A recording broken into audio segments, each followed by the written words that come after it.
దయచేసి పాట పాడే సమయంలో నిల్చొని పాట పాడదాం. ఈ సమయంలో ఎవరైనా బాత్రూమ్స్కి వెళ్ళాల్సినటువంటి వాళ్ళు వెళ్ళి రావచ్చు.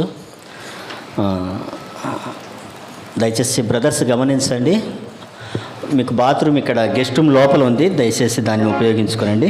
సిస్టర్స్ మందిరం వెనకాల బాత్రూమ్స్ ఉన్నాయి.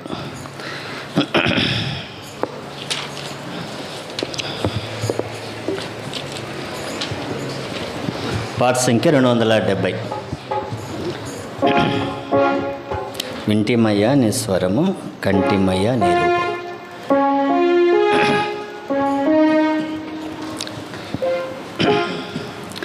వింటిమయ్యా నీ స్వరము, కంటిమయ్యా నీ రూపమును. ప్రియ ప్రభు నిన్ను గాక వేరెవరిని చూడము వినము. ప్రియ ప్రభు నిన్ను గాక వేరెవరిని చూడము వినము. భక్తి మర్మము గొప్పది ఎంతో, శరీరుడుగా మారిన దేవా. భక్తి మర్మము గొప్పది ఎంతో, శరీరుడుగా మారిన దేవా. భూతాలతో కనబడితేవి, భూతాలతో కనబడితేవి. లోకమందు నమ్మబడి ఉన్న దేవా, లోకమందు నమ్మబడి ఉన్న దేవా. కంటిమయ్యా నీ స్వరము, కంటిమయ్యా నీ రూపమును. ప్రియ ప్రభు నిన్ను గాక వేరెవరిని చూడము వినము. ప్రియ ప్రభు నిన్ను గాక వేరెవరిని చూడము వినము. భయపడవలదా దూతాలు తెలిపే మహా సంతోషకరమైన వార్త. భయపడవలదా దూతాలు తెలిపే మహా సంతోషకరమైన వార్త. రక్షకుడు పుట్టెనని, రక్షకుడు పుట్టెనని. పరమందు మహిమ భూమికి శాంతి అని, పరమందు మహిమ భూమికి శాంతి అని. కంటిమయ్యా నీ స్వరము, కంటిమయ్యా నీ రూపమును. ప్రియ ప్రభు నిన్ను గాక వేరెవరిని చూడము వినము. ప్రియ ప్రభు నిన్ను గాక వేరెవరిని చూడము వినము. నరరూపధారి అయితే ప్రభువా, అద్భుతములు చేసే ఉన్నావు. నరరూపధారి అయితే ప్రభువా, అద్భుతములు చేసే ఉన్నావు. వేరెవరు చేయలేరు, వేరెవరు చేయలేరు. అద్భుత కరుణ ఘనత కలుగునుగాక, అద్భుత కరుణ ఘనత కలుగునుగాక. కంటిమయ్యా నీ స్వరము, కంటిమయ్యా నీ రూపమును. ప్రియ ప్రభు నిన్ను గాక వేరెవరిని చూడము వినము. ప్రియ ప్రభు నిన్ను గాక వేరెవరిని చూడము వినము. ఇహము నుండి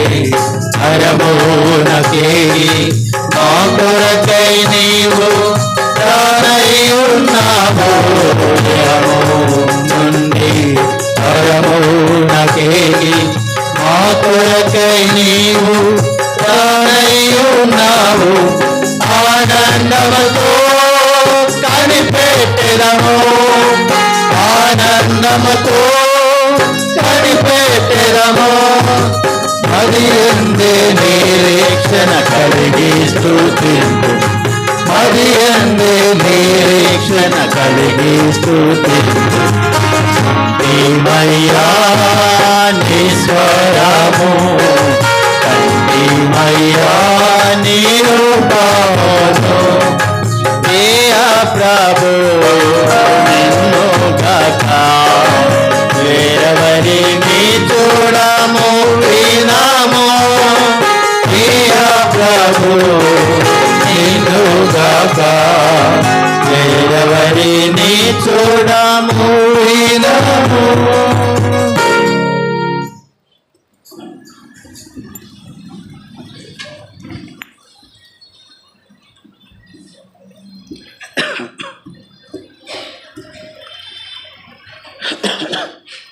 ప్రభువైన యేసుక్రీస్తు వారి నామంలో అందరికీ శుభములు, క్రిస్మస్ శుభాకాంక్షలు. మన సహవాసంలో క్రిస్మస్ను ఒక పండుగగా చేసుకోము, కానీ అయినప్పటికీ క్రీస్తు యొక్క పుట్టుకను జ్ఞాపకం చేసుకొని మన రక్షకుడైనటువంటి ప్రభువైన యేసుక్రీస్తు వారిని జ్ఞాపకం చేసుకొని మనము ప్రతి దినము మనకు పండగే కదా. దయచేసి నాతో కూడా లూకాసు వార్త 2వ అధ్యాయము 10వ వచనము 11వ వచనము మనం అందరం కలిసి చదువుకుంటాం. లూకాసు వార్త 2వ అధ్యాయము 10, 11 వచనం అందరం కలిసి చదువుకుంటాం. అయితే ఆ దూత భయపడకుడి, ఇదిగో ప్రజలందరికీ కలగబో మహా సంతోషకరమైన సువర్తమానము నేను మీకు తెలియజేయుచున్నాను. దావీదు పట్టణమందు నేడు రక్షకుడు మీ కొరకు పుట్టి ఉన్నాడు, ఈయన ప్రభువైన క్రీస్తు. మరొక భాగము 1 తిమోతి 2వ అధ్యాయము 21వ వచనం. క్షమించండి, 2వ తిమోతి రాసిన పత్రిక 2వ అధ్యాయము 21వ వచనము. 2వ తిమోతి రాసిన పత్రిక 2వ అధ్యాయం 21వ వచనం. చదువు. ఎవడైనాను వీటిలో చేరక తను తాను పవిత్రపరచుకొనినెడల వాడు పరిశుద్ధపరచబడి యజమానుడు వాడుకున్నట్టుకు అర్హమై ప్రతి సత్కార్యమునకు సిద్ధపరచబడి ఘనత నిమిత్తమైన పాత్రయుండును. చిన్న ప్రార్థన చేసుకుంటాం. ప్రేమగల తండ్రి, కృపగల దేవా, నీకు వందనములు, స్తోత్రములు. ఉదయకాలం నుంచి ప్రభువా నీ సన్నిధి మాతో ఉంచారు. ఈ యొక్క చివరి భాగంలో కూడా నీ సన్నిధిని మాకు అనుగ్రహించండి ప్రభువా. నీవు లేకుండా మేము ఏం చేయలేము. అయోగ్యుడను అపాత్రుడను నీ సిలువ చాటును భద్రపరచము. నీ ప్రజలకు పరిచర్య చేయటకు వారి మీద నిలబడటకు కూడా నీ యోగ్యుని కాదు ప్రభువా. నీ మాటలు మాకు అనుగ్రహించమని యేసుక్రీస్తు వారి అతి శ్రేష్టమైన ప్రార్థించి పెట్టుకుంటున్నాం తండ్రి, ఆమేన్. చాలా కాలము కిందట 1960 సంవత్సరము ఆ భాగంలో అమెరికా దేశంలో అపోలో మిషన్ అంటే ఒక మనిషి చంద్రమండలానికి వెళ్ళాలనేటువంటి ప్రయోగం జరుగుతూ వచ్చింది. ఆ ప్రయోగంలో ఒక శాస్త్రవేత్త పేరు జిమ్ ఇర్విన్ అనే సైంటిస్ట్, ఆ శాస్త్రవేత్త చంద్రమండలానికి వెళ్ళాడు. వెళ్ళిన తర్వాత అదే మొట్టమొదటిసారిగా చాలామంది ప్రయోగకంగా వెళ్ళారు, తిరిగి వచ్చారు కూడా. వచ్చిన తర్వాత ఆయన అనేక దేశాలు సంచరిస్తూ ఆయనకు తెలిసినటువంటి అనుభవాన్ని పంచుకుంటూ వచ్చాడు. ఆయన భారతదేశానికి కూడా వచ్చాడు. భారతదేశానికి వచ్చినప్పుడు ఒక విలేకరి ఆయన ఈ విధంగా ప్రశ్నిస్తూ వచ్చాడు. అయ్యా, మీరు చంద్రమండలానికి వెళ్ళారు కదా, అక్కడ చంద్రమండలం మీద కాలు పెట్టి సంచరించారు కదా, మన భూమిలాగా అక్కడ ఉండదు కదా, ఎట్లా మీకు అనిపించింది? మీకేమనిపించింది అంటే ఆయన అన్నాడు, నేను చంద్రమండలానికి వెళ్ళిన మాట సత్యమే, కానీ మనిషి చంద్రుడి మీద నడిచిన దానికంటే ఈ భూలోకం మీద మనిషి గొప్ప భాగ్యం ఏంటంటే దేవుడే ఈ లోకానికి భూమి మీద నడిచినటువంటి వాడుగా ఉంటున్నాడు. ఆయనే ప్రభువైన యేసుక్రీస్తు. కాబట్టి నేను నడిచింది అదేం గొప్ప సంగతి కాదయ్యా.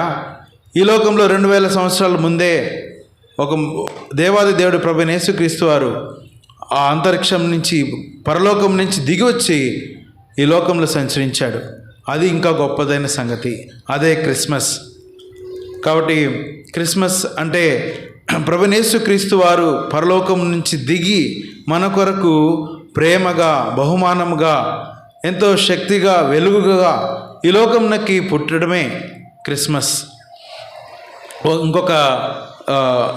ఇంకొక ప్రముఖ పాస్టరు, లేకపోతే ఆయన గొప్ప బోధకుడు ఈ విధంగా అన్నాడు, క్రీస్తుకు ఉండేటువంటి గొప్పతనం ఏంటంటే ఆయనకి ఎవరు కూడా శిష్యులు అంటే పనిచేసే వాళ్ళు లేరు.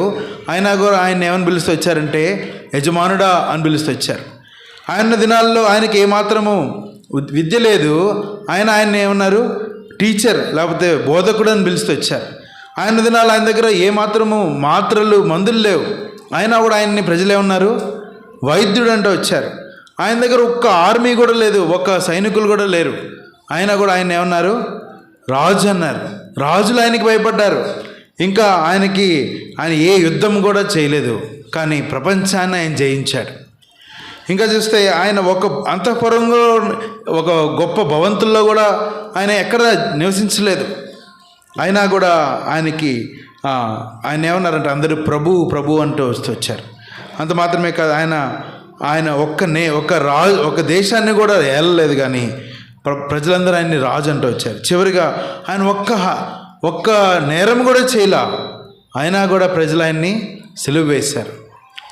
ఆయన సమాధిలో పాతి పెట్టబడ్డారు, కానీ ఆయన ఇప్పటికీ జీవిస్తూ ఉన్నాడు.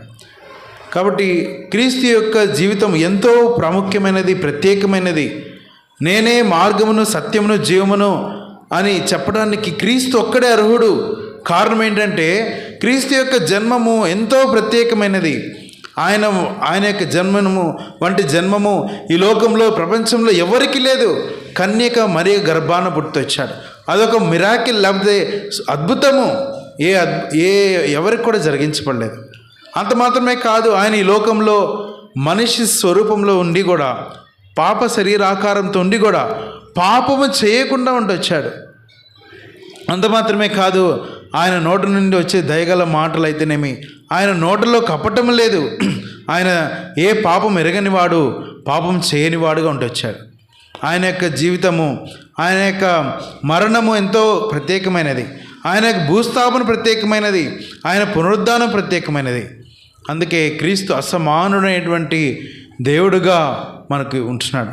కాబట్టి అటువంటి క్రీస్తు పుట్టుక దినము, ఈ దినము ప్రపంచమంతటా, ఈ లోకంలో దాదాపుగా కంపెనీస్ అయితేనేమి, బయట దేశాల్లో అందరూ సెలవు తీసుకుంటారు. కారణం ఏంటంటే వారికి ఉండి సంతోషకరమైనటువంటి సమయం ఇది. మనం చదువుకుంటూ వచ్చాం. దూతలు ఎవరికి చెప్పారు, మహా సంతోషకరమైన శుభవర్తమానం అక్కడ ఉండేటువంటి గొల్లలకు చెప్పారు, భయపడకుడి. కాబట్టి మనం ఉదయకాలంలో చూస్తూ వచ్చాం ప్రాఫెసీ ఆఫ్ క్రిస్మస్. తర్వాత పర్సన్ ఆఫ్ క్రిస్మస్. యెషయా గ్రంథం 9:6లో యెషయా భక్తుడు క్రీస్తుని గురించి సంపూర్ణంగా అక్కడ రాసి వచ్చాడు. శిశువు అన్నాడు, కుమారుడు అన్నాడు, తర్వాత రాజు అన్నాడు, తర్వాత నిత్యుడగు తండ్రి, సమాధానకర్తకు అధిపతి, యువరాజు అని రాయబడతా ఉంది. ఆయన మానవత్వంతో మొదలుపెట్టి నిత్యత్వంతో అది ముగించబడతా ఉంది. అదే భక్తుడు ఏమంటున్నాడంటే 7:14లో ఒక ఆనవాలు చూపించాడు. ఏంటి ఆనవాలు?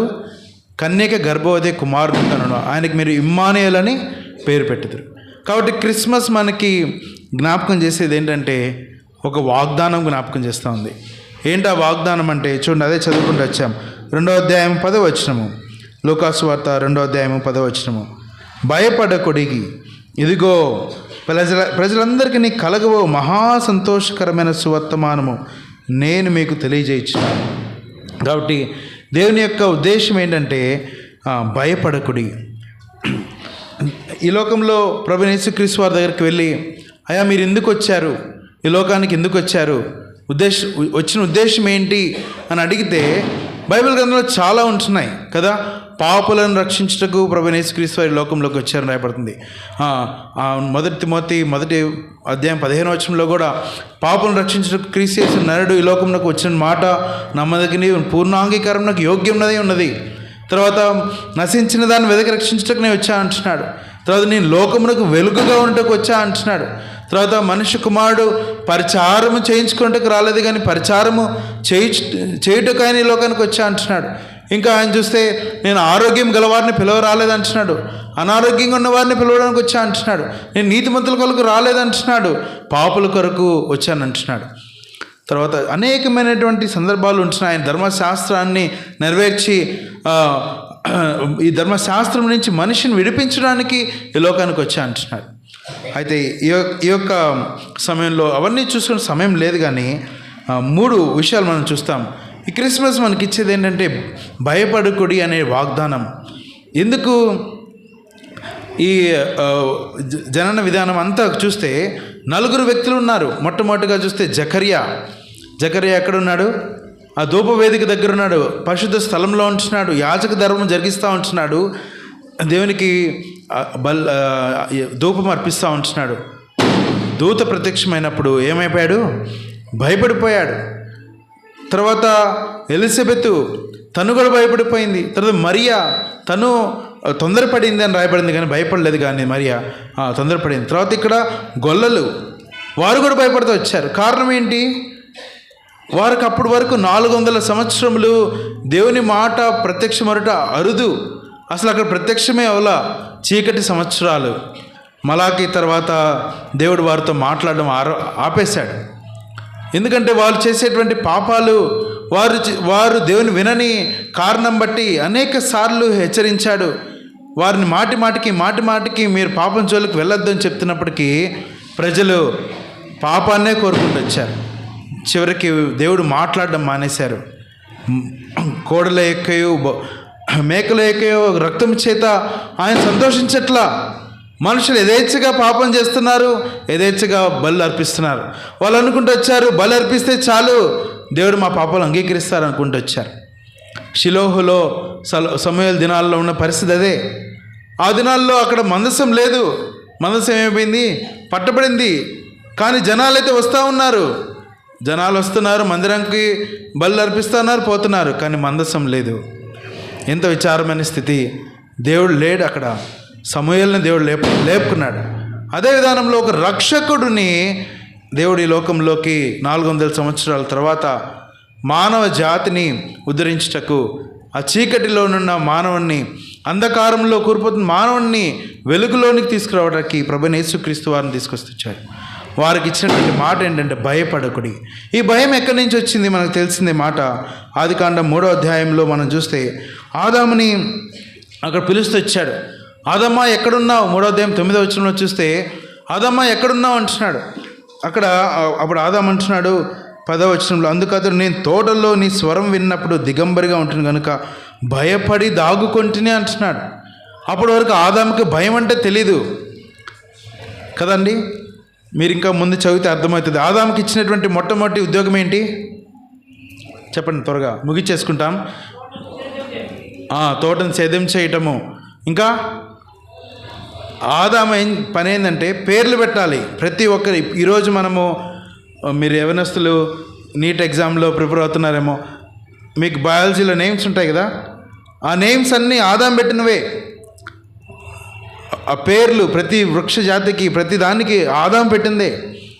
అంత మాత్రమే కాదు, ప్రతి జంతువుని ఆయన పిలిచాడు.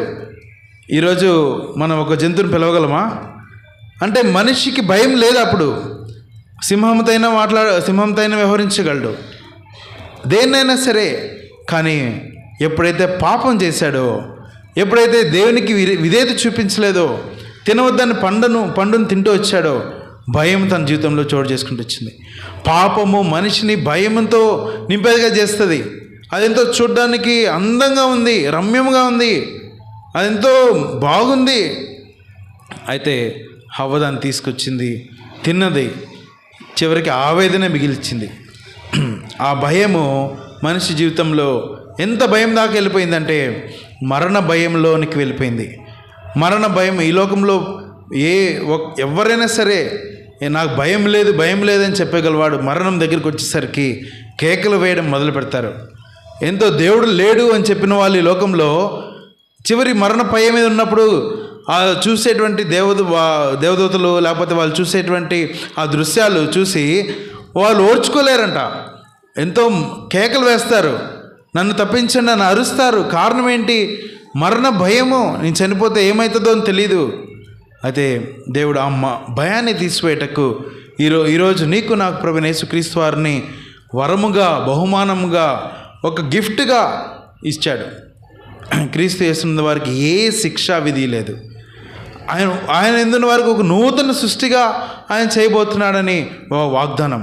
కాబట్టి ఉదయకాల సమయంలో, మధ్యాహ్న సమయంలో నువ్వెవరైనా సరే ఇంకా పాపం చేస్తుంటే, ఇక్కడ యోహాను సువార్తలో రాయబడుతున్న 8వ అధ్యాయంలో, పాపం చేయి ప్రతి వాడు పాపమునకు దాసుడు. ఒక దాసుడుగా ఉన్నవాడు చివరిగా ఆ పాపం ఏమైపోతుందంటే అదే యజమానుడిగా అయిపోతుంది. ఒక పల్లెటూరులో ఒక పాములు పట్టుకొని ఆ పాముల చేత వ్యాపారం జరిగించే ఒక వ్యక్తి ఉన్నాడు. ఆ వ్యక్తి 2 పిల్లలు ఉన్నారు. భయంకరంగా తాగుతాడు. ఆ వ్యక్తి ఏం చేశాడంటే ఆ చిన్న పిల్లవాడిని 2 పిల్లలు ఉన్నారు కదా, 2 తీసుకెళ్ళి రేపు మనము జాతర జరుగుతుంది కదా, అందరినీ తీసుకొస్తాం, అందరి ముందు నేను ఇది వాయిస్తాను, పామును ఇట్లా ఆడిస్తూ ఉంటాను, మీరు కూడా పాము తగ్గట్టుగా ఆడుతూ ఉండండి అన్నారు. సరే డాడీ అన్నారు 2. రాత్రిపూట బాగా తాగేశాడు. బాగా తాగేసిన తర్వాత కొద్దిగా తాగిన మైకంలో ఆ మందును కూడా ఆ పాముకి పోశాడు. ఎంతో పోషిస్తాడు, ఇంకా అది మత్తుగా అయిపోయింది. అప్పుడు దాకా దాన్ని పెంచి పోషిస్తున్నటువంటి ఆ పాము ఎప్పుడైతే దాన్ని వాయిస్తూ ఉన్నాడు, దాన్ని ఆ పక్క రోజు వచ్చింది, దాన్ని వాయిస్తూ ఉన్నాడు, అంతా చేస్తూ ఉన్నాడు. సడన్గా ఈ పిల్లవాడిని అటాక్ చేసింది, దాడి చేసింది. చెల్లనింది, డాడీ ఏం జరుగుతుంది అని. తాగిన మత్తులో తండ్రి ఉన్నాడు, కుమారుడేమో అరుస్తున్నాడు, డాడీ నన్ను కాపాడు డాడీ అని. కానీ తాగిన మైకుల్లో పాముంది, మింగివేస్తూ ఉంది. ఆయన అనుకున్నాడు ఇది ఆటలో భాగమేమో అనుకున్నాడు, ఇది దీనికి తెలియదులే అనుకున్నాడు, వదిలేస్తలే అనుకున్నాడు. ఆ పాము కరుస్తుంది, చెల్లెలేమో లాగడానికి ప్రయత్నిస్తూ ఉంది. కానీ చివరికి ఆ పాము కాటుకు గురై చచ్చిపోయాడు. తాగిన మైకంలో తండ్రికి తెలియలా జరిగిన విషాదం అంతా, తాగిన మైకం అంతా దిగిన తర్వాత తెలిసింది తన కన్న కుమారుడిని పోగొట్టుకున్నాడు. కారణం ఏంటంటే తాను పెంచి పోషించినటువంటి ఆ పాము తన కన్న కుమారుడిని పొట్టన పెట్టుకుంది. పాపం చేయి ప్రతి వాడు పాపమునకు దాసుడే. పాపం వలన వచ్చు జీతం మరణము, అది భయంకరమైనటువంటి ఘోర మరణము, అది 2 అగ్నిగుండం, అది అగ్ని ఆరదు, పురుగు చావదు. ఇటువంటి భయంకరమైన మరణాన్ని తప్పించడానికి దేవుడి లోకమునకు వచ్చాడు. భయపడకుడి, ఆ 2వ మరణం నుంచి నేను దాటి ఉన్నాను. నన్ను పంపిన నా మాట విని నన్ను పంపిన వాని యందు విశ్వాసం ఇచ్చి ప్రతి వాడును ఏమవుతాడు? నశించడు, ఆ నిత్య జీవంలోకి వెళ్తాడు. మరణంలో నుంచి జీవంలోకి దాటించబడతాడు. కాబట్టి దేవుడు మనకు నిత్యత్వముని ఇవ్వడానికి వచ్చాడు. మరణం అంటే ఏదో కాదు, తండ్రితో నిత్యమైన ఎడబాటు. అది తీసివేసి తండ్రితో నిత్యముగా మనం ఉండడానికి ప్రభువైన యేసుక్రీస్తు వారు వచ్చారు. దానికి చెల్లించాల్సిన క్రయము ఆయన మరణం. ఎవరైనా సరే పుట్టుక దినము శుభమా అంటే చావు మాట్లాడకూడదు అని అంటారు. కానీ ప్రభువైన యేసుక్రీస్తు వారి యొక్క పుట్టుక సిలువతో విడదీయలేనంత సంబంధంలో ఉంటా ఉంది. ఆయన సిలువ లేకపోతే ఆయన పుట్టుకకు అర్థం లేదు. ఆయన పునరుద్ధానం లేకపోతే ఆయన మరణానికి అర్థం లేదు. ప్రభువైన యేసుక్రీస్తు వారు జరిగించినటువంటి కార్యం ఇదే. నీ ఎడల నా ఎడల ఆయన జన్మించింది చనిపోటకు. ఆయన చనిపోయి తిరిగి లేచి నన్ను జీవించుటకు తీసుకొస్తూ వచ్చాడు. రెండోదిగా ఆయన ఇమ్మానుయేలు దేవుడిగా ఉంటున్నాడు, వాగ్దానం ఇస్తున్నాడు. అదే మనం చదువుతూ వచ్చాం 7వ అధ్యాయం 14వ వచనంలో ఆయనకి ఇమ్మానుయేలు దేవుడు అని పేరు పెట్టబడను కదా. ఆయన ఇమ్మానుయేలు అంటే అర్థం ఏంటి? దేవుడు మనకు తోడు. భాషాంతరంన రాయబడింది కదా, మత్తయి సువార్తలో కూడా ఈ మాట రాయబడుతుంది. చూడండి, 1వ అధ్యాయం 22వ వచనము. 1వ అధ్యాయం 22. ఇదిగో కన్యక గర్భవతి కుమారుని కనును, ఆయనకు ఇమ్మానుయేలు అని పేరు పెట్టెదరు. ఇమ్మానుయేలు అనగా దేవుడు మనకు తోడు అని అర్థం. ఈ లోకంలో మనిషికి కావాల్సినటువంటి అవసరత ఏంటి అని చూస్తే, ఒక వ్యక్తి ఇలా అన్నాడు, ఒకవేళ ఈ ప్రపంచానికే ఒక ఎంతో శ్రేష్టమైన వైద్యము కావాలనుకుంటే దేవుడు ఒక గొప్ప వైద్యుని పంపించుండేవాడు. లేకపోతే ఈ ప్రపంచానికి ఒక గొప్ప నిపుణుడైనటువంటి సివిల్ ఇంజనీర్ కావాలనుకుంటే గొప్ప సివిల్ ఇంజనీర్ని దేవుడు పంపించుండేవాడు. లేకపోతే ఈ లోకంలో గొప్ప కౌన్సిలర్ లేకపోతే తత్వవేత్త కావాలనుకుంటే అట్లాంటి తత్వవేత్తనే పంపించుండేవాడు.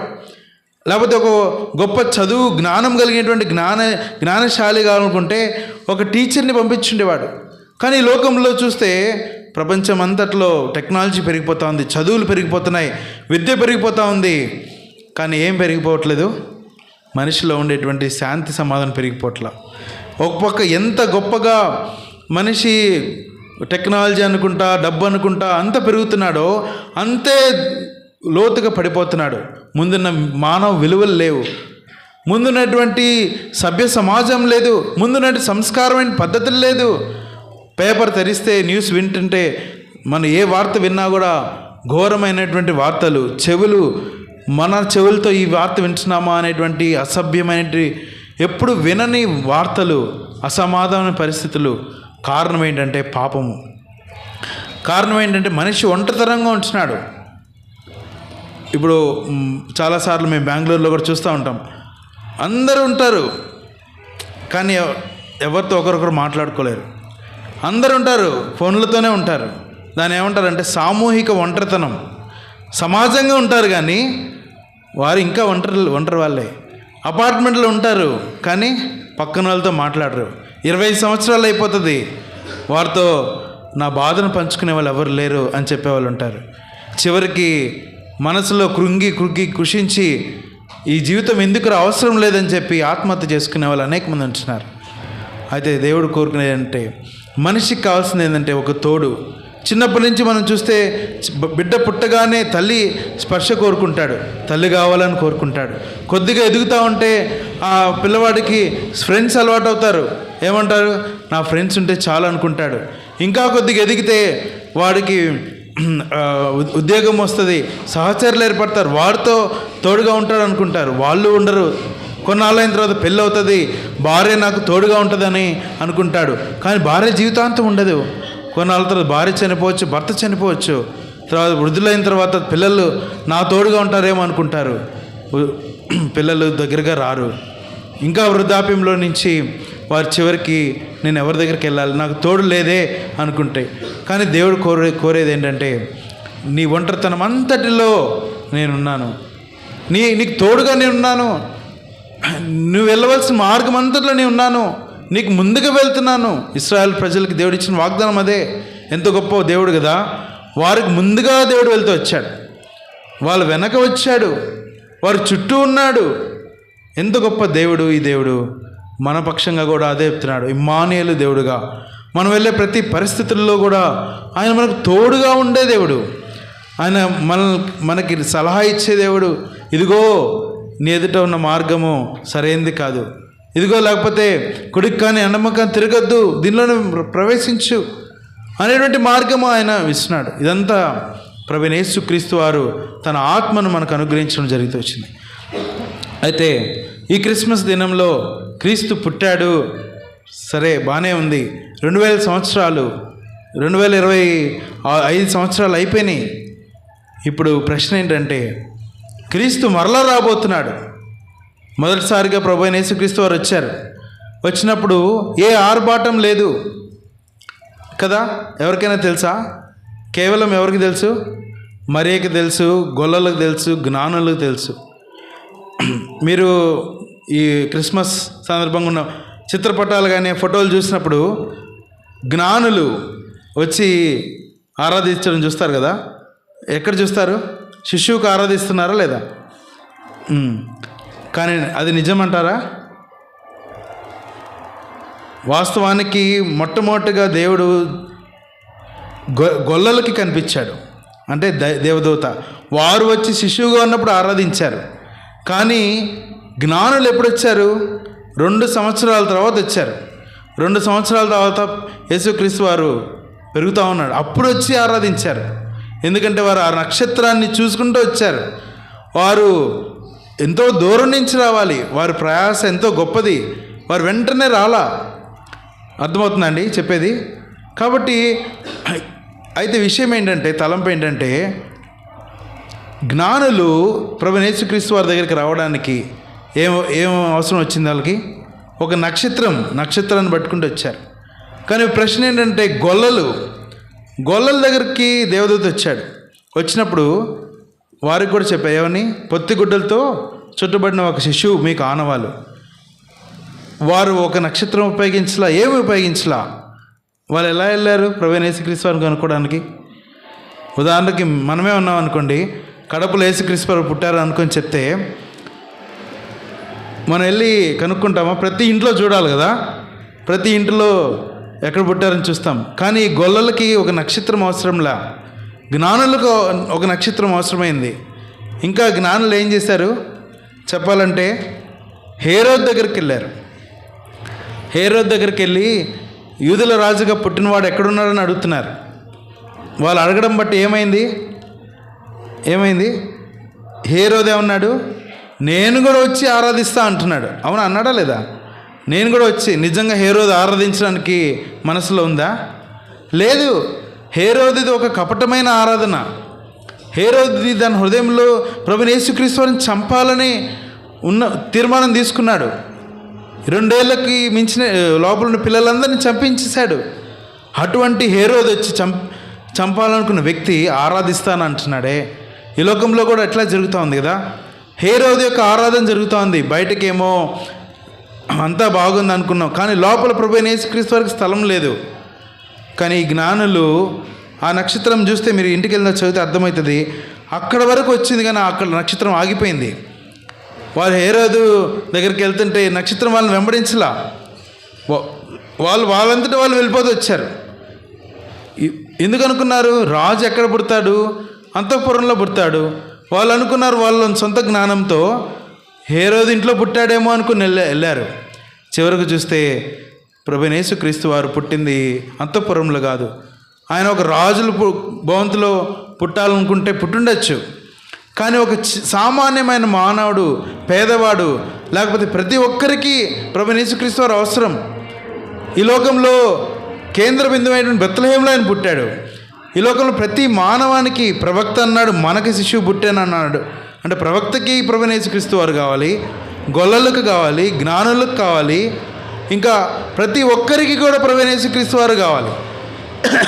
అవునా కదా? కాబట్టి వీళ్ళు వచ్చారు.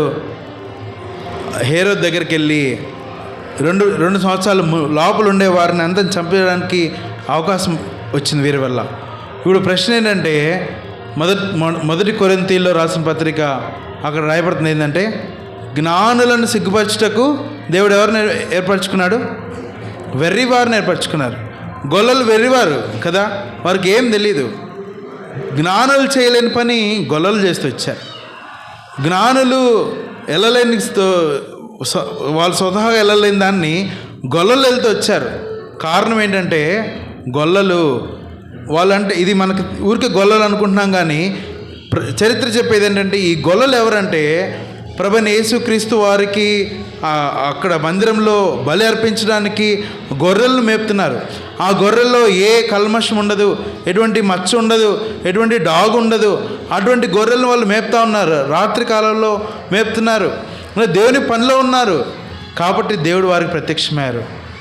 వారిని పట్టుకొని దేవుడు ముందుకు నడిపిస్తూ వచ్చాడు. అయితే మనం చదువుకునేటువంటి మాటలు ఇక్కడ చూస్తూ వచ్చాం. 2వ తిమోతి రాసిన పత్రిక 2వ అధ్యాయము 21వ వచనం ప్రకారము చూస్తే అక్కడ రాయబడిన ఒక మాట, ఎవడైనాను వీటిలో చేరక తన్ను తాను పవిత్రపరచుకొనినెడల వారు పరిశుద్ధపరచబడి యజమానుడు వాడుకొనుటకు అర్హమై ప్రతి సత్కార్యమునకు సిద్ధపరిచి ఘనత నిమిత్తమయ్యే పాత్ర ఉండవలెను. ప్రభువైన యేసుక్రీస్తు వారికి ఒక పాత్ర కావాలి. ఏంటి పాత్ర? ఒక పాత్ర మన ఇంట్లో తీసుకుంటే దాన్ని ఏం చేస్తాం? మంచిగా కడిగి దాన్ని వాడుకుంటాం. బంగారు పాత్రలు, లేకపోతే వెండి పాత్రలు, ఇత్తడి పాత్రలు అన్నీ ఉంటాయి కదా.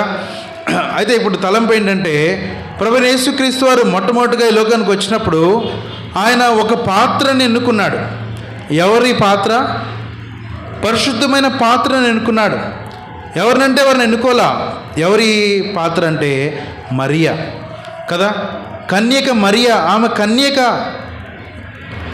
అంటే ఈ లోకంలో అనేక మందిని దేవుడు చూస్తూ వచ్చాడు. మనకు బైబిల్లో రాయబడుతుంది కదా, యథార్థవంతులను బలపరచుటకు దేవుడి కనుదృష్టి లోకమందంతటా సంచారం చేస్తూ ఉంది. అంటే ఒక సీసీ కెమెరా ఉందనుకోండి, ప్రతి ఒక్కరు హృదయంలోనికి వెళ్తూ ఉంది. ఆ సీసీ కెమెరా చూస్తూ ఉంది, ఈ వ్యక్తి నాకు ఉపయోగపడతాడా, ఈ స్త్రీ నాకు ఉపయోగపడుతుందా అని చూస్తూ ఉంది. కానీ దేవునికి దృష్టిలో ఎవ్వరు కూడా ఉపయోగపడలా. చివరికి కెమెరాలో మరియ హృదయంలో చూస్తే ఎంతో ఘనమైన స్త్రీగా, ధన్యురాలు అనిపించుకునే స్త్రీ ఆమె దేవునికి దొరికింది. చాలా సంతోషమైంది దేవుని హృదయం. ఈ పాత్ర నాకు కావాలి, ఒక కన్యక, దేవుని ఘనపరిచే ఒక స్త్రీ నేను వాడుకోగలను అనే ఈ పాత్రను దేవుడు వాడుకున్నాడు. ఒకసారి జ్ఞాపకం చేసుకుంటే మరియా ఎంత షేమ్ లేకపోతే అవమానం గుండా వెళ్ళవలసి వచ్చిందో కదా. తను మిగతా వాళ్ళందరిలాగా నాకు వద్దు ప్రభువా ఈ అవమానం అని చెప్పేసి ఉండొచ్చు. బయటకు చెప్తే నాకు గబ్రియేలు ప్రత్యక్షమయ్యాడంటే లోకం నమ్మదు, సమాజం నమ్మదు. అప్పటికే ప్రదానం చేయబడి ఉన్నారు. ఆ దినాల్లో ప్రదానం చేయబడ్డామంటే సంవత్సరం లోపల వాళ్ళు భార్యాభర్తలు అయిపోతారు. వారిని అప్పటికే భార్యాభర్తలని పిలుస్తారు. కానీ అట్లా ఆ పరిస్థితుల్లో తనకు గర్భం వచ్చిందంటే ధర్మశాస్త్ర ప్రకారం ఆమెను రాళ్లతో కూడా కొట్టి చావగొట్టేటువంటి ఆజ్ఞ ఉంది. ఎంతో శాపగ్రస్తురాలు అనేది ఉంది. అనేక మంది చీత్కరించుకొని నువ్వు వెళ్ళిపో అనేది ఉంది. ఇవన్నీ ఉన్నాయి. ఆమె అంటే వచ్చి నేను పురుషుని ఎరగని దాన్ని ఇది నాకు ఎలాగ జరుగుతుందంటే దేవుడే అన్నాడు, పరిశుద్ధాత్మతో నీవు ఉండుకుంటావు. కాబట్టి ప్రభువు ఒక పాత్రని ఏర్పరచుకున్నాడు. ఆమె పరిశుద్ధాత్మతో ఎంతైనా పవిత్రమైనటువంటి జీవితాన్ని జీవించినది. ఈ దినం కూడా మరలా క్రీస్తు రాబోతున్నాడు. ఈ దినం కూడా దేవుడు ఒక పాత్రను ఎతుకుతూ ఉన్నాడు. ఏంటి ఆ పాత్ర? చూడండి, 2 కొరింథీ రాసిన పత్రిక 11వ అధ్యాయము 2వ వచనం.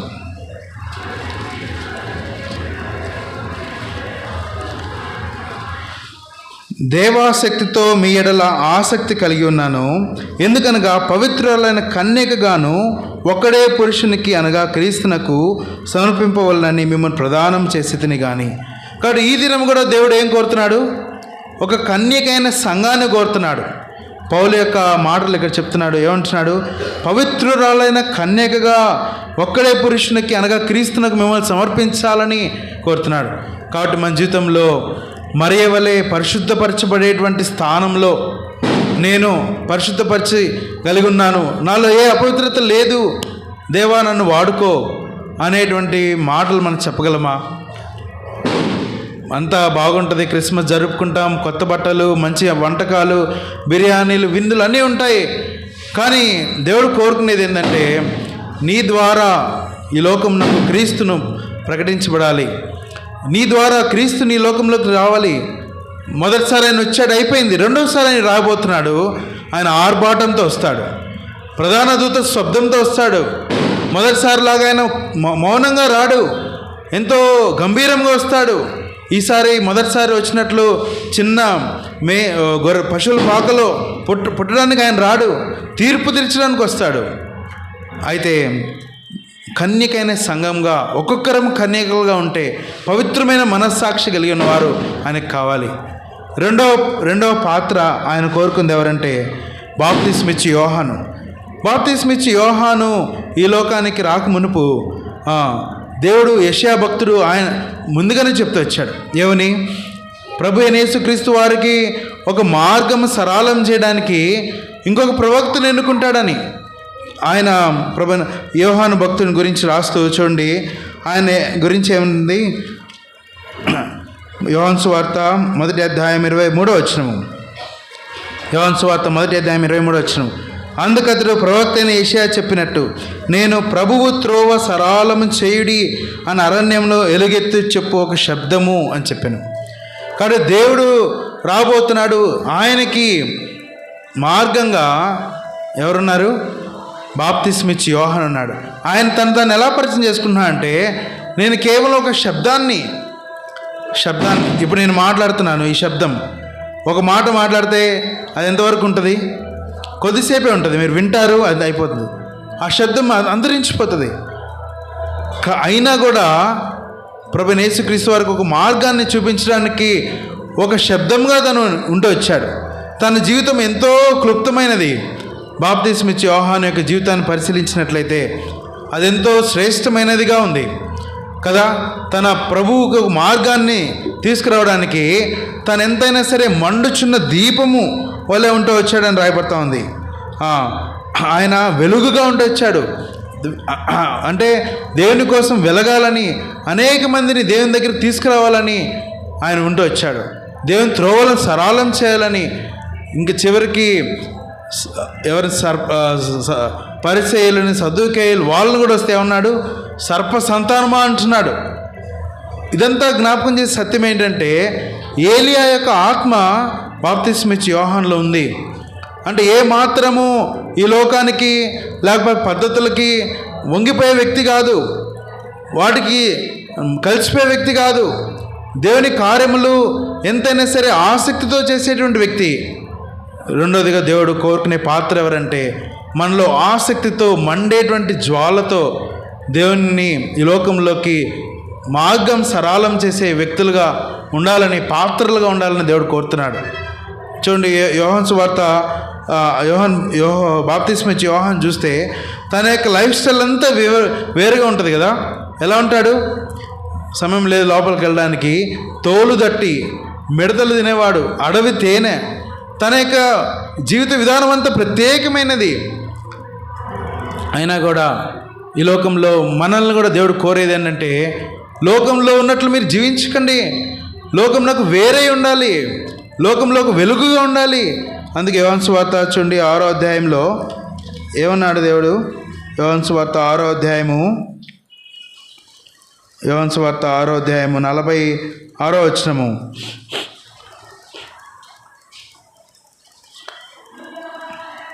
దేవుని యొద్ద నుండి వచ్చి ప్రతివాడు తప్ప మరి ఎవడనూ తండ్రిని చూచి ఉండలేదు, ఆయనే తండ్రిని చూచి ఉన్నాడు. విశ్వసించు వాడే నిత్య జీవం గలవాడు, జీవాహారం నేనే, వెలుగుగా ఉండేటకు కూడా నేను వచ్చి ఉన్నానని అక్కడ రాయబడుతుంది. ఓకే, అది ఇక్కడ తలంపు ఏంటంటే దేవుని యొక్క వెలుగుగా ఉండుటకు మనల్ని దేవుడు ఏర్పరచుకుంటూ వచ్చాడు. అదే ఫిలిప్పీయులకు రాసిన పత్రిక 2వ అధ్యాయంలో ఈ మాట మనకి తెలుసు కదా. ఫిలిప్పీయులకు రాసిన పత్రిక 2వ అధ్యాయము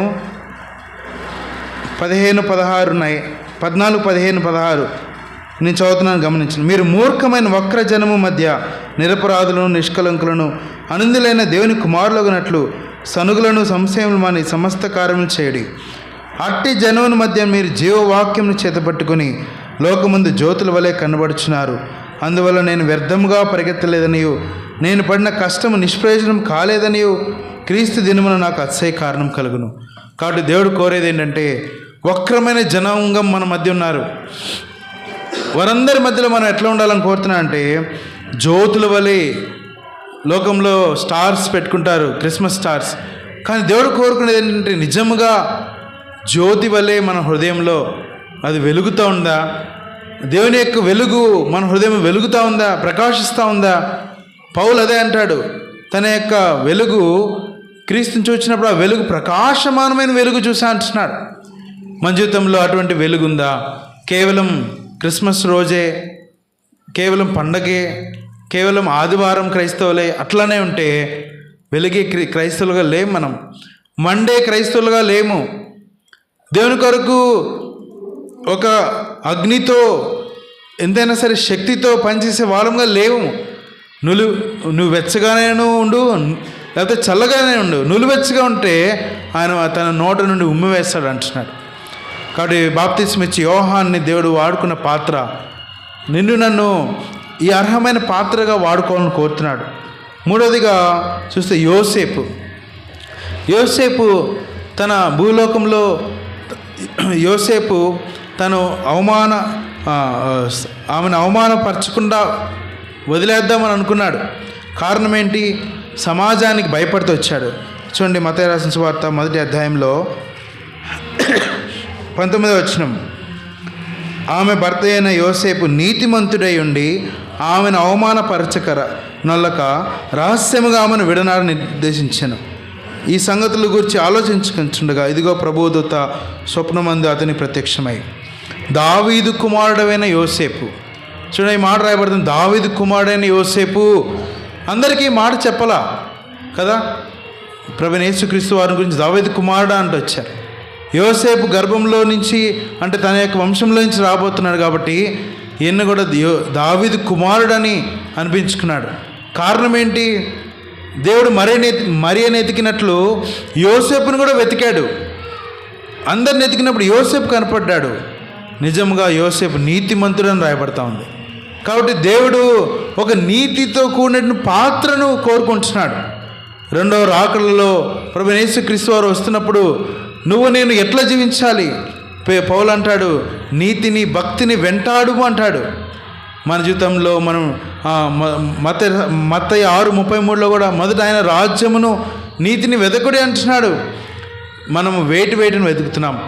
ఈ లోకంలో నీతితో కూడిన జీవితము మన జీవితంలో ఉంటే దేవుడు నిన్ను నన్ను కూడా ఒక నీతితో కూడిన పాత్రగా వాడుకుంటాడు.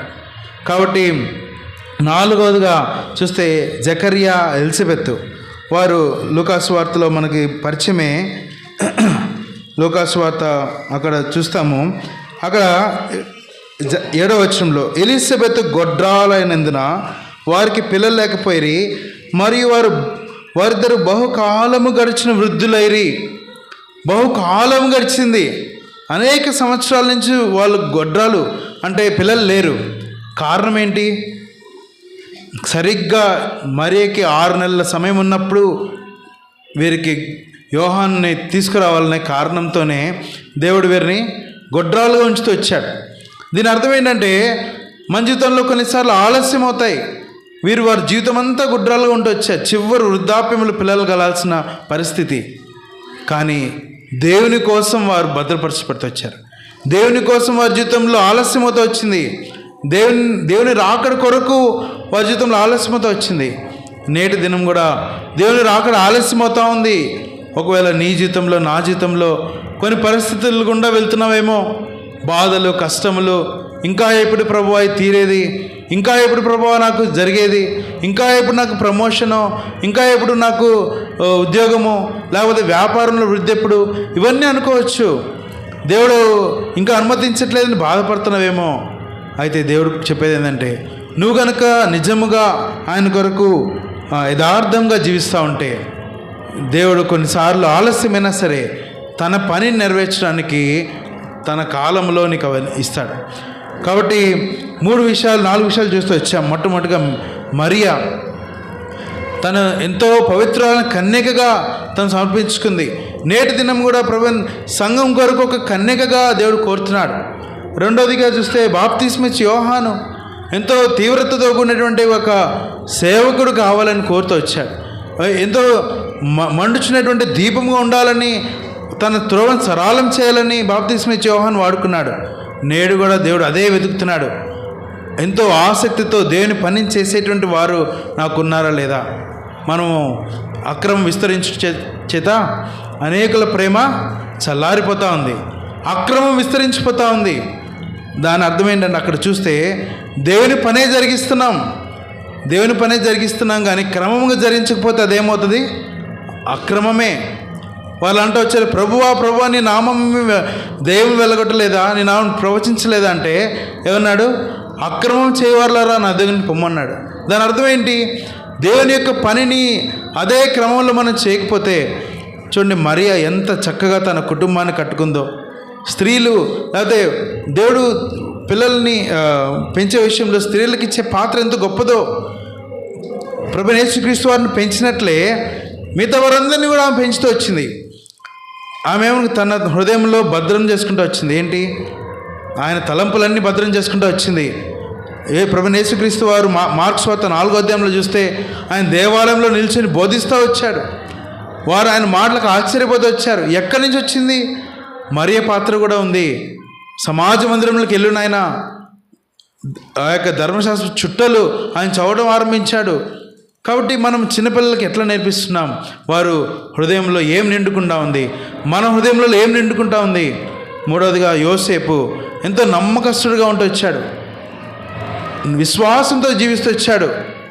అవమానపరచకుండా, సరే నింద అవమానము ఒక్కసారి మనం జ్ఞాపకం చేసుకుంటే, ఐగుప్తుకి వెళ్ళాడు. ఐగుప్తు నుంచి అక్కడ క్షమించండి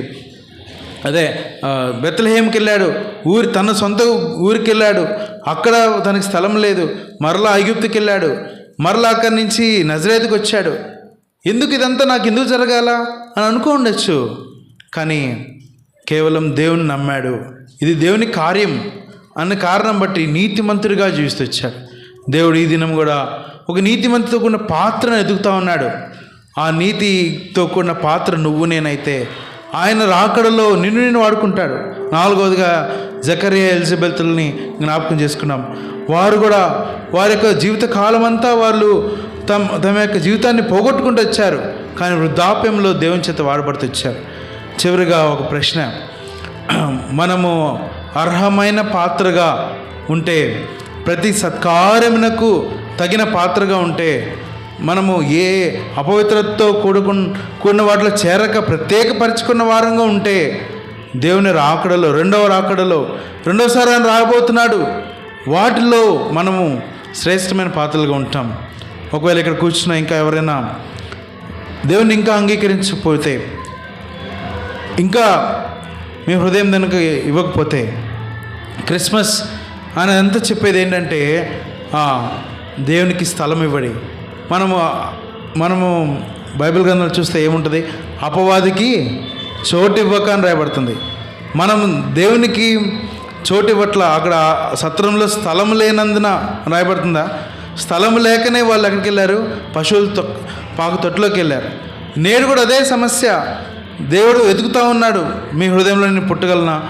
దేవుడు తడుతూ ఉన్నాడు, నీ హృదయంలోకి రాగలనా? ఎంతో పశువుల పాక ఎంత రోతమైంది కదా. పశువుల పాకలో చెప్పక్కర్లేదు, అది శుభ్రపరిచి ఉండదు, ఎంతో వాసన. మానవుని హృదయం కూడా అంతేగా ఉంది కదా, పాపము చేత ఎంతో భయంకరమైనటువంటి వాసన. అయితే దేవుడు అంటున్నాడు, ఆ హృదయాన్నే నాకు ఇవ్వు. నువ్వేం శుభ్రపరిచి ఇవ్వాల్సిన అవసరం లేదు. ఆ హృదయాన్ని నాకు నేను వస్తే దాన్ని శుభ్రపరచుకుంటా. ఆయన ఉన్న స్థలమే ఆయన దాన్ని ఆశీర్వాదంగా చేస్తాడు. నీ హృదయాన్ని దానికి తెరిస్తే, తప్పిపోయిన కుమారుడు తను ఏమనుకుంటూ వచ్చాడు? నా యొక్క జీవితాన్ని అనుభవిస్తా అనుకుంటూ వచ్చాడు. ఎంతో విందులు వినోదాలు చేయొచ్చు అనుకున్నాడు. ఉన్నటువంటి ఆ డబ్బంతా వ్యాపారము చేసి నేను నా విలాసం జరిగిస్తా అనుకున్నాడు. అంతా అయిపోయింది. తన చుట్టూ ఉన్న స్నేహితులు వెళ్ళిపోయారు. అప్పుడు దాకా తనతో తిని తాగిన వారు వెళ్ళిపోతూ వచ్చారు. ఏమాత్రం చూడలా. చివరికి పందుల పొట్టు దగ్గరికి వెళ్ళిపోయాడు. పందులు తినే పొట్టు కూడా తిని కడుపు నింపుకొని ఆశించాడు. చివరికి పందులు తినే పొట్టు దగ్గరికి వెళ్తే ఆ పందులు అన్నాయి, పంది పోరా, మాకే లేదు, నువ్వు మా దగ్గరికి వస్తున్నావని. ఒకప్పుడు తన స్థితి ఎంత గొప్పది, ఇప్పుడు పంది స్థాయికి వెళ్ళిపోయాడు. అప్పుడు ఏం జ్ఞాపకం వచ్చింది? తన తండ్రి ఇల్లు జ్ఞాపకం వచ్చింది. నా తండ్రి ఇంట్లో భోజనం సమృద్ధిగా ఉందే, ఆయన దగ్గరికి వెళ్తే కనీసం కుమారుడుగా కాకపోయినా సరే దాసుడుగా నేను ఉంటా అని చెప్పి వెళ్ళాడు. కానీ దేవుడు నువ్వు దాసుడుగా ఉండాలని ఆ తండ్రి కోరుకోలా. వెంటనే పడి ముద్దు పెట్టుకున్నాడు. గడ్డం పెరిగిపోయిందేమో, స్నానం చేయలేదు, వాసన వస్తూ ఉంది. అయినా అవన్నీ పట్టించుకోలా. మెడ పడ్డాడు, ముద్దు పెట్టుకున్నాడు, కౌగలించుకున్నాడు. వెంటనే ప్రశస్త వస్త్రాన్ని తీసుకురమ్మన్నాడు, ఉంగరం తొలగించాడు, గొప్ప విందు చేశాడు. ప్రభువైన యేసుక్రీస్తు వారి యొక్క ప్రేమ ఇదే. నువ్వు ఎటువంటి పాపంలో ఉన్నా సరే, ప్రేమైన యవనస్తురాలా ఎవరైనా సరే ఇక్కడ కూర్చున్నవారు, ఇంకా క్రీస్తు నీ హృదయంలో పుట్టకపోతే ఆయన ఇంకా వేచి ఉంటున్నాడు. ఈ క్రిస్మస్ ఏదో మనము పండగ ఆచరించలేదు కాదు. ఒకవేళ అదే స్థానం కనుక నువ్వు ఇస్తే ఆయన చెప్పేది ఏంటంటే లోకమును తలకిందులు చేస్తాడు. అక్కడ రాయబడుతుంది, మనం చదువుకునే సమయం లేదు. దీనులను పెంట కుప్ప నుంచి ఆయన లేవనెత్తువాడంట. హన్నా అదే ప్రార్థన చేస్తుంది. ఆయన శత్రువులతో భోజనం బల సిద్ధపరిచేవాడు. అనుకోని కార్యాలు చేస్తాడు. ఇంకా నీ జీవితంలో చదువులో, ఉద్యోగమో, లేకపోతే మరి ఏదైనా కావచ్చు, ఆయన నమ్ముకోకుండా నీ ప్రయత్నాలన్నీ చేస్తున్నావేమో. దేవుడు కోరేది ఏంటంటే ఈ క్రిస్మస్ రోజు నీ హృదయంలో నాకు స్థానం ఇస్తావా? నువ్వు ఉన్నట్టున్నట్టే నా దగ్గరికి రా. నువ్వు ఎట్లున్నావో అదే ఫలంగా నా దగ్గరికి రా. నీ జీవితాన్ని వెలుగుమయంగా చేస్తా. మరి ఒక చిన్న ప్రార్థన చేసుకుంటాం. దయచేసి మోకరించండి. ఎవరు అటు ఇటు చూడొద్దు.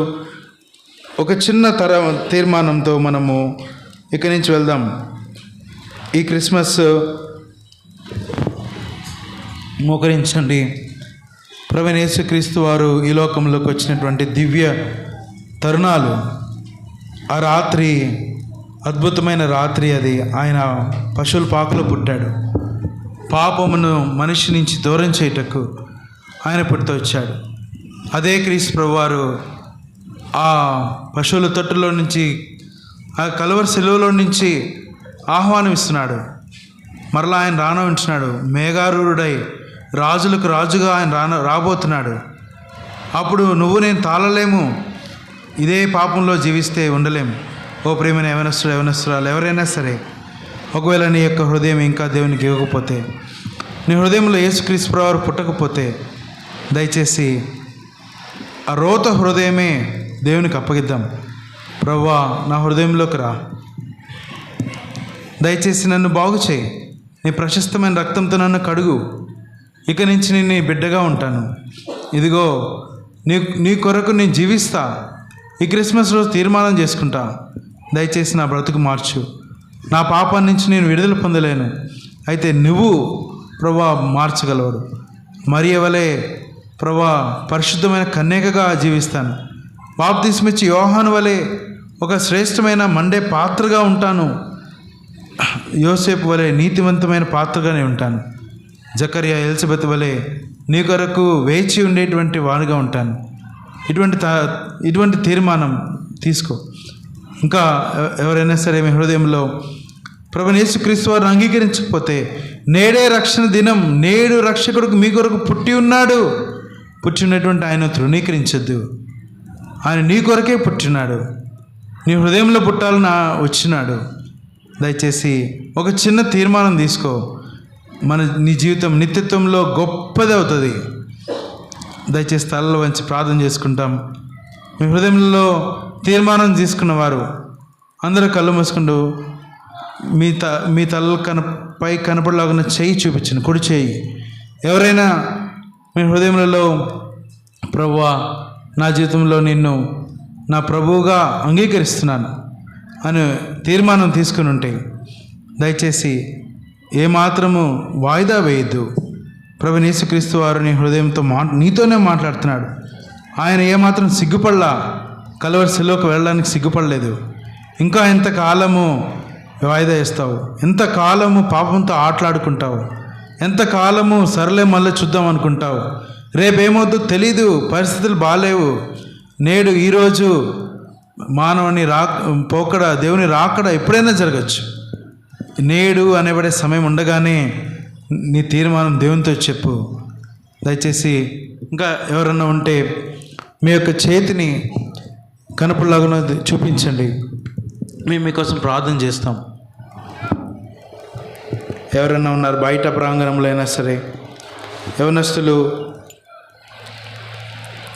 స్త్రీలు ఎవరైనా ఒకవేళ రక్షించబడి ఉంటే ఈ తీర్మానంతో వెళ్దాం. ప్రభువా, మరియ వలె ఒక శ్రేష్టమైన పాత్రగా నేను ఉంటాను. ప్రభువా, బాప్తిస్మిచ్చి యోహాను వలె నీ కొరకు ఉపయోగపడే పాత్రగా నేను ఉంటాను. యోసేపు వలె నీతితో కూడిన జీవితం నేను ఉంటాను అనేటువంటి తీర్మానంతో మనం వెళ్దాం. ప్రార్థన చేసుకుంటాం. ప్రేమగల తండ్రి, కృపగల దేవా, సర్వోన్నతులని కొందరములు స్తోత్రములు. ఉదయకాల సమయంలో ప్రభువా తండ్రి, నిన్ను జ్ఞాపకం చేసుకుంటున్నాం. మీరు మా కొరకు మానవ రూపిగా పుట్టారు. ప్రభువా తండ్రి, శరీరధారిగా ఈ లోకంలో జీవించారు. ప్రభువా, మీరు రాజులకు రాజుగా ఉంటూ వచ్చారు. అయితే మరలా మీరు రాబోతున్నారు ఆర్భాటంతో, ప్రధానతో, శబ్దంతో. ప్రభువా తండ్రి, మేము అదే రీతిగా ఉండకుండా మరియ ఎంతైతే పవిత్రమైన కన్యకగా ఉందో సంఘముగా ఆ విధంగా ఉంటకు సహాయం చేయండి తండ్రి. ఏ విధంగా అయితే బాప్తిస్మిచ్చి యోహాను నీ కొరకు నీ త్రోవను సరళం చేసేవాడు ఉంటూ వచ్చాడో అట్లా మేము ఉంటకు సహాయం చేయండి. ఎట్లయితే ప్రభువా తండ్రి మరి నీతిమంతుడైనటువంటి యోసేపు వలె మేము జీవించుటకు మీరందరూ నిన్ను ఈ లోకంలోకి తీసుకురావటకు పాత్రలుగా మీరు వాడుకుంటూ వచ్చారు. మమ్మల్ని కూడా మీరు వేడుకుంటూ మరి మీ యొక్క కృపను కోరుకుంటూ యేసుక్రీస్తు వారి అతి శ్రేష్టమైన ఉన్న ప్రార్థించి అడిగి వేడుకుంటున్నాం తండ్రి. ఆమేన్. అనౌన్స్మెంట్స్ ఓకే, చివరి ప్రార్థన చేసుకుంటాం. మీ ప్రభువైన యేసుక్రీస్తు వారి నామములో మీ అందరికీ శుభములు, క్రిస్మస్ శుభాకాంక్షలు. ఎవరైతే కొత్తగా వచ్చారో దయచేసి సిస్టర్ని అన్నను కలుసుకోనండి. ఇక్కడ ఆరాధన 9:30కి 10:30కి 10 గంటలకి ఉంటుంది. దయచేసి కలుసుకునవచ్చు. చివరి ప్రార్థనతో మనం ముగించుకుంటాం. ప్రభువైన యేసుక్రీస్తు వారి యొక్క కృప, తండ్రి అయిన దేవుని ప్రేమ, పరిశుద్ధాత్మ యొక్క అన్యోన్య సహవాసము వచ్చిన మనందరికీ సదాకాలం ఎప్పుడు తోడై ఉండును గాక. ఆమేన్. Praise Lord.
దయచేసి గమనించండి, రేపు బేర్షిబాలో 9 గంటలకు ఆల్ నైట్ ప్రేయర్ ఉంటుంది.